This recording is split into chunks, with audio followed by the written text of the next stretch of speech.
Hello everyone, it's Angie here at Beads and Plenty More. Today I thought I'd show you a Beadloom project. So I've got this one here.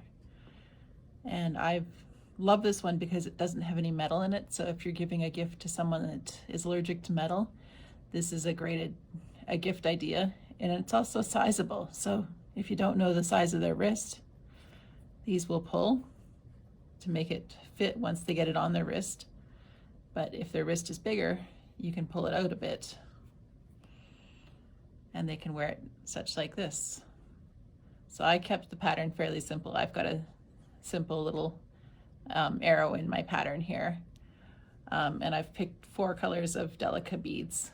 And then I've got 2 end beads, which are size 2 seed beads. But we're gonna work with 6-pound fire line on our bead loom. And I've got a large loom here, which has about 8 inches in the center here. We're going to do about 5 to 6 inches of beads, so I don't have to worry about it rolling over the ends or anything like that. But I do want to have strings that are long enough at the end that later on when I go to do my next steps, I've got some strings that I can tie off and I've got some extra little bit of space in them. So I'm going to rotate these little end hooks so that they face down, and that'll give me just that little bit of extra string that I need. So I'm going to bring my fire line. I tied the fire line onto the one end already. Just didn't want to bore you while I struggled with that. And I'm just going to come across over to my other side here. And line it up. We're going to go around the end hook again, which is under there somewhere.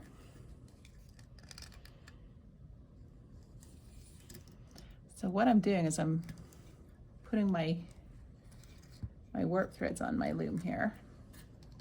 And I actually only need the 4. So here's my 4th one. So when you're putting these threads on, I'm just gonna grab some scissors here. You are putting on 1 extra thread from the number of beads that you're threading. So if I'm threading 5 beads across, I'm going to put 6 strings on. But our outside strings are going to be the knotting cord. So I'm only threading 4 here. I'll flip this over, sorry. And just tie my 2 ends together. So this is my starting end and my ending end. We'll just tie the 2 together to hold it on there.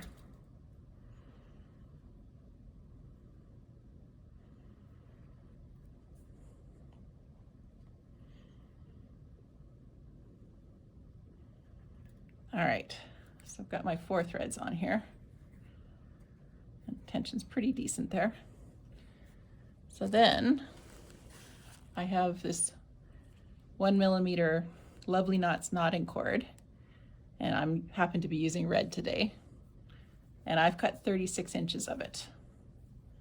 So what I'm going to do is I'm going to fold that in half. I'm going to hook it on the one end, set it on the outside of my rows here, come across,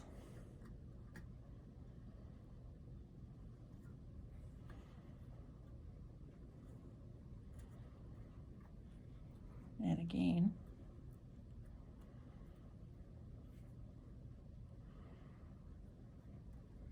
flip it over,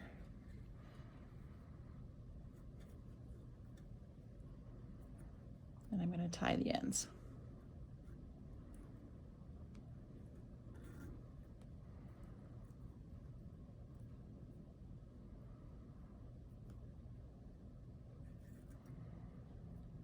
So that I need to be able to undo that knot later, so because I want to leave that extra cord on. So I've got that all set up now. Got my loom set up with my 6 strands, so 4 strands of the fire line, 6-pound fire line, and then the outside strands are the 1mm Lovely Knots knotting cord. And then I've got a needle threaded up with, I'm working with about 2 meters of fire line. You don't need to work with a long piece. If you want, you can just add a piece partway through, and all you need to do to add a piece is tie it to the edge here. So I'm tying it to my lovely knots knotting cord. And because I have to add a couple rows later on, I am leaving my tail end super long. Long enough I can thread a needle on and I can add my 2 rows without a problem. Longer than I would normally leave a tail end is what I'm saying. All right, so got first knot, second knot, and 1 for good measure. So now we're ready to add beads. And to add my beads, what I'm going to do is I'm going to create a pattern. So I'm going to come across and grab one of the first 3 of my row, and then I'm going to come back and finish off with the last 2. I will talk a little bit more about that pattern in a moment here. I'm just going to show you how to put the first row in. So this is the row that you need to take the time to make sure you've got 1 bead in between each of the threads, and you're popping them up from the bottom side. So I came underneath with all my beads. They're all popped up from the bottom side. And I'm going to take the needle, and it's really important that you come back on top. So I'm coming over my end thread and over top of all of the threads along the way here. So that's what actually secures the beads in place. And you're going to see them pull in a little bit more than the outside edge because they're smaller than the outside edge. So it's great that the loom will space them apart, but we need them spaced a little closer together. So now I'm going to grab my next row, which I happen to know starts with the black.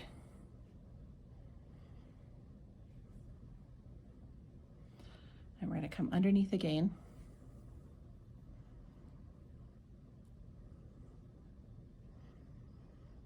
Pop each of those beads up. And this is where, you know, it's a little bit time consuming, but take your time because you want to make sure that your beads are sitting right.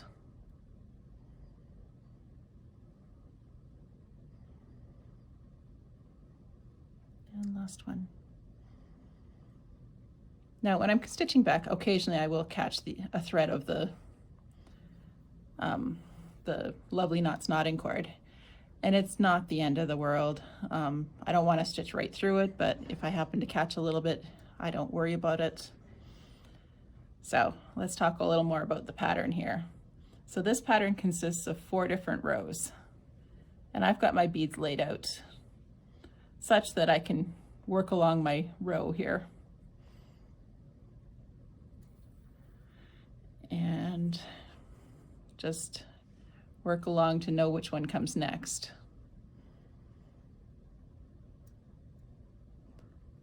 So here we go. Just get this one across here.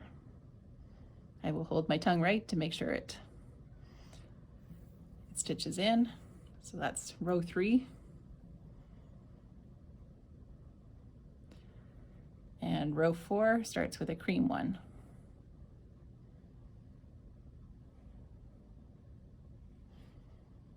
So it looks like I picked some dark colors here. You never really know till you get it on the loom.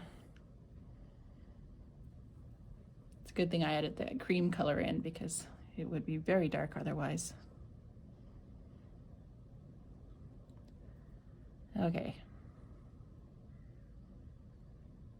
So we'll just get this row across here.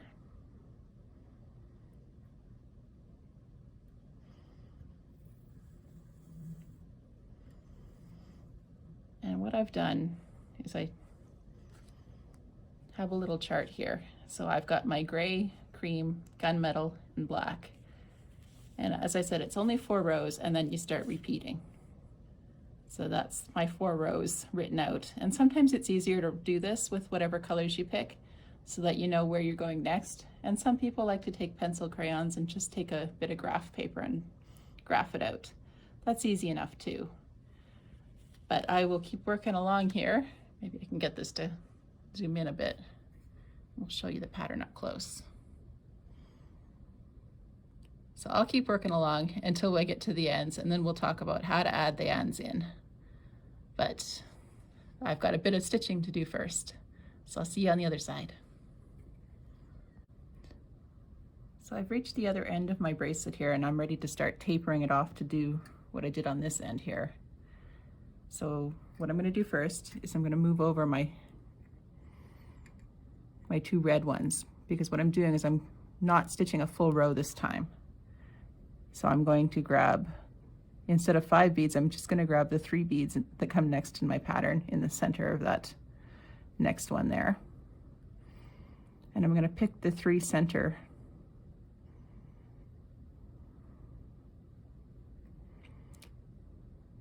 spots.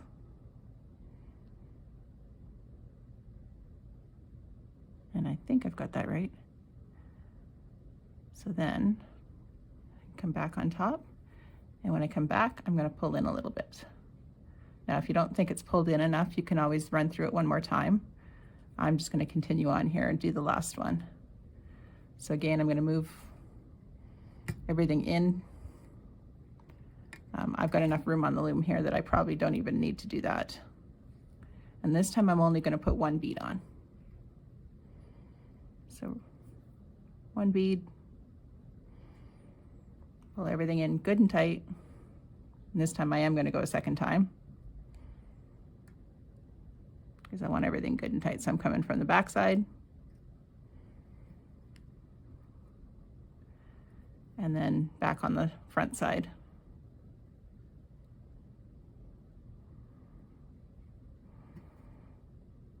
Okay, so that's everything done there.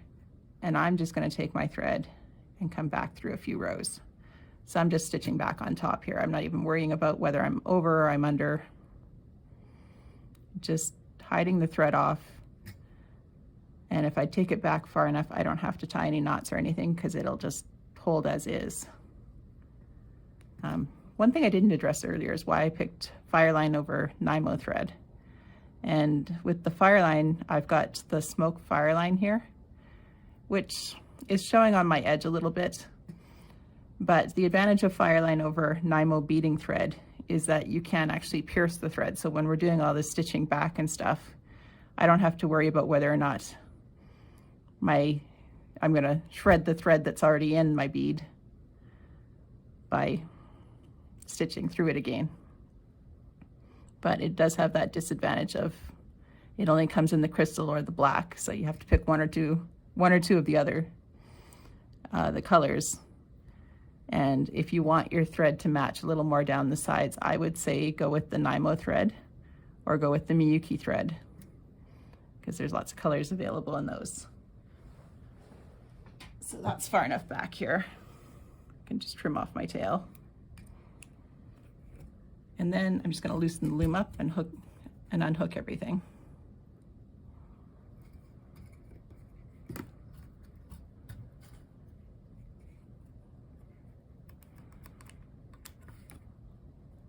Get the loom out of the frame here. So what I did with this is I just took all of my Fireline threads, matched them all up together, and tied an overhand knot. So I want to control where that knot ends up, because I want it to be as close to my work as possible. And then I took that knotted Fireline with all the threads together, and I matched it up with my bundle of the lovely Knots knotting cord, and I tied everything one more time in an overhand knot. So you end up seeing the Fireline a little bit, but it's not out of line. Pull everything good and tight and uptight to your work. And at this point, I do the same thing on the other side, and I would actually glue this knot a bit. You can wait to glue at the very end if you really want. I wouldn't cut the excess thread off until I've got it glued a little bit and the glue's dried a bit. I'm going to swap over because I actually have one where I did that. I've got both ends done and I've got it glued. And then we're going to talk about how to actually do the knotting here to finish it off. So I'm going to bring it around and I'm going to lay my threads so they're sticking out each way. And then I'm going to grab a piece of thread, piece of the lovely Knots knotting cord that's 12 inches long. And ideally, I want to match it up so it's kind of in the middle. And we're going to do over with the left cord, and it comes under this other cord, the cord on the other side. This is going to go over, in behind all the center cords, and pull through that loop. So that's our first part of the knot. So pull that tight. Second part of the knot is exactly the opposite. So I'm going to go under with my left cord, and it's going to go over top of that end cord. This end cord is going to come across and through the loop. So that's the full knot. That will get you your little square knot there. So I'm going to do that a couple more times. So over, end cord goes over and in behind. And the second part is exactly the opposite. This can be a little confusing. It takes some time to figure out. So just take your time on it. I did 6 knots on my blue sample there. And the more knots you do, the more harder it is to pull. So when you're wearing it, that's great, because once you get it on, it's going to stay on. Putting it on and pulling it tight is going to be a little bit awkward. So maybe we'll just do 5 on this one. Get to this one and then 1 more.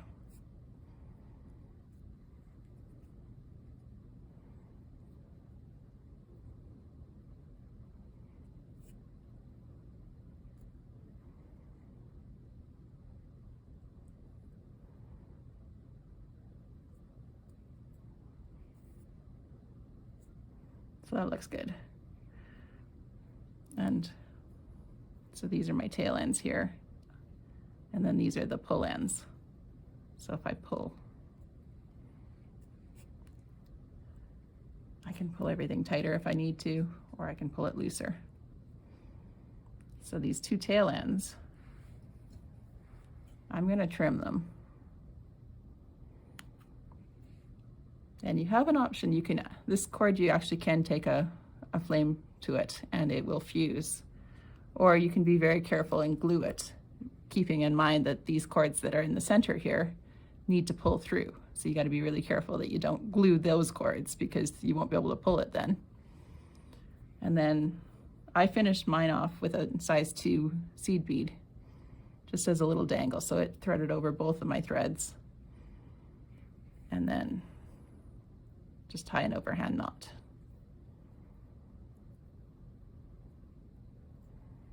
So same thing with the other one. So I'll finish this off, and I hope you had a good day and enjoyed the video.